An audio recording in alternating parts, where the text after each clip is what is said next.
The most important thing is your mind. Make no mistake about that. Right now, the only thing that is holding you back, I promise you, and whatever excuse you're telling yourself, it's bull.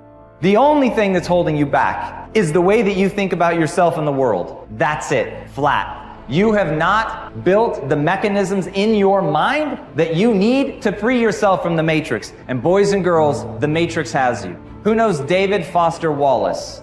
This is water. In the talk, what he makes clear is the fish is the last one to realize that it's in water. Think about it from a human perspective. We had to discover air. We had to discover gravity. They're so ubiquitous, you literally don't see them. You take them for granted as just being there. And that's how people take their belief system. Right now, you think you're capable of certain things and incapable of others, and that is your water. As you think, so shall you be. 7 little words that I think are perhaps the most important things that we can learn and master in our lives. This old proverb notion that I become what I think about all day long. And once you know that what you think about is what expands, you start getting real careful about what you think about. You don't allow your thoughts to be on anything that you don't want or that you wouldn't want to have manifest or show up for you in your life. It's what goes on between this ear and this ear and in our hearts that determine our lives out there. There's no world out there except what's going on here. So the people that say, I can't afford it, I can't do this, I can't get to college, the rich are evil, you know, I choose not to participate in that. And that's one thing people could change today. Correct. Right now is that dialogue in their head. Stop saying the word can't. I can't. Right. So how can? How can I? Especially as in, I can't afford it, how can I afford that? Right. Because that opens them up to looking at it as an investment to a greater future. Right. Well, the simple part that most people don't understand is that every thought we think and every word we speak is creating our future. It's as though our thoughts go out into the universe and are accepted and brought back to us as experience. Now that is a very simple thing, but most people don't get it. They don't understand it. They've never heard it before and they think it's ridiculous. But if you can really accept the fact that every time you think a thought and every time you speak a word, you are literally painting your future, making your dinner, whatever you want to call it, you are creating, and you're creating your own life. And this is simple, but it's not easy to accept. But once you accept it, then you can start deliberately creating what you want in your life. And you begin to be aware of what you don't want in your life and how you are contributing to it. You've got to ask yourself, what's your why? What motivates you? What pushes you? What drives you? And if that thing is internal, if nobody has to call you, if nobody has to prod you, if nobody has to reward you, if nobody has to give you anything, if you are self-motivated and self-regulated, you can have it, you can be it, you can do it. The first thing you want to think about is switching from negativity to positivity. So many people get caught up in focusing on what they don't want to happen in their future, but they start living almost in constant fear of what could go wrong and what won't work out. And when we come from this place of, well, I don't know if I put myself out there, you know, it's not going to work out, and then I'm going to get made fun of, and then I'm going to be embarrassed, and I'm going to be stressed, and no one's going to love me. And then we go in this rabbit hole and this kind of cycle of fear and anxiety, and that is not how you attract good things in your life. You can't start from your way of being of negativity and fear and expect to attract beautiful things in your life. So we need to eliminate the negative self-talk, and an environment that's easy to get stuck in sometimes can be the negative self-talk. And there's so much negativity in the world, and if you don't actively work to shift your focus, to shift your thoughts in your mind, that negativity will consume you.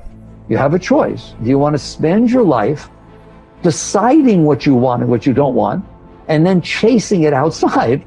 Or do you want to sit there and work inside to realize all I really want is the joy and the love, and if I stay open, I can have those. I don't need outside conditions to keep me open. So I make a very important point, because in spirituality it gets mixed up. Spirituality is not about renunciation. There's no renunciation. Renunciation says, I've decided what it is that will make me happy and I'm not going to do it. Well, that sounds rather absurd, right? Spirituality says, it was stupid of me to decide what will make me happy instead of being happy with life, instead of being grateful and turned on by all of the amazing things that are happening in front of me and all the past experiences I got to have. Why don't I just enjoy all that and then come into life filled with love, filled with joy, and give the whole of my being to the moments that are unfolding in front of me? That's what spirituality says. So it's not about renunciation. It's not about things are wrong and things are right. It's about understanding that you did this. You did this with your mind. You set up conditions in which your mind would open, and then your heart opens, and conditions in which your mind will close and your heart closes. So basically, you come to the point where you have to decide, do I want to continue letting my past leave impressions on my mind and my heart such that only certain things will open and close me, and then I will spend my life chasing after, manipulating, controlling, conniving, whatever you want, the world around me, so that sometimes it unfolds the way I want?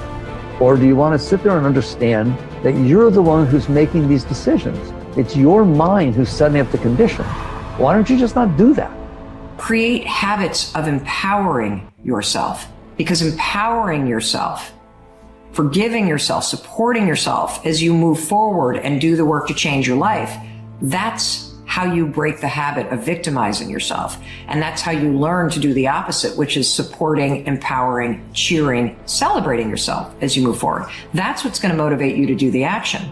And look, if Chris and I can go from having liens on this house 6 years ago to literally building an extraordinary business, changing our marriage to the point where we are building our dream house, a house that's so nice, I can't even believe we are going to live in this house because of the hard work that we've done. But I'll tell you, the singular habit that helped us do it is we stopped victimizing ourselves. We stopped labeling ourselves. We stopped beating the shit out of ourselves.